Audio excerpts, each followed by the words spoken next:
इन सब के बीच सबसे बड़ी बात यह है कि अमेरिका के लिए एक और MQ-9 रीपर ड्रोन का जाना बहुत बड़ा झटका है, क्योंकि मिडिल ईस्ट में अमेरिकी सेना इस ड्रोन के जरिए चरमपंथियों पर हमला करने के साथ ही उनकी निगरानी करने का काम करती है। और तो और ये ड्रोन अपने आप में बाहुबली के नाम से जाना जाता है।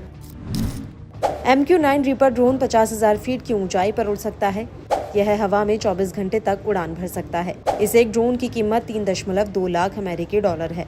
अमेरिकी सेना कई वर्षों से यमन के आसमान में इस ड्रोन से खुफिया जानकारी इकट्ठा करने का काम करती है। यहाँ तक कि 2014 में यमन में हुए गृह युद्ध के दौरान भी इस ड्रोन ने अहम भूमिका निभाई थी।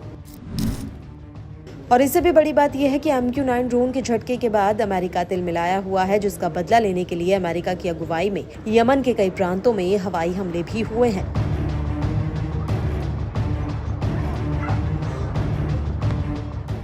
हालांकि अमेरिकी सेना ने इस पर खुलकर कुछ नहीं बोला, लेकिन यमन के अल मसीराह न्यूज चैनल ने जरूर कहा है कि यमन की राजधानी सना के पास दक्षिण में IBB के पास कई हवाई हमले हुए हैं। मीडिया रिपोर्ट्स के मुताबिक इन हमलों में हूती के कई ड्रोन और सपोर्ट व्हीकल तबाह हो चुके हैं और इन हमलों से पहले हूती ने लाल सागर में अमेरिका को जोर का झटका दिया था। अल्लाहु अकबर, अल-मौत अमेरिका, अल-मौत इस्राइल, हूती ने 2 ऑयल टैंकरों को निशाना बनाया था, जिन पर सऊदी का अमजाद और पनामा का झंडा लगा था।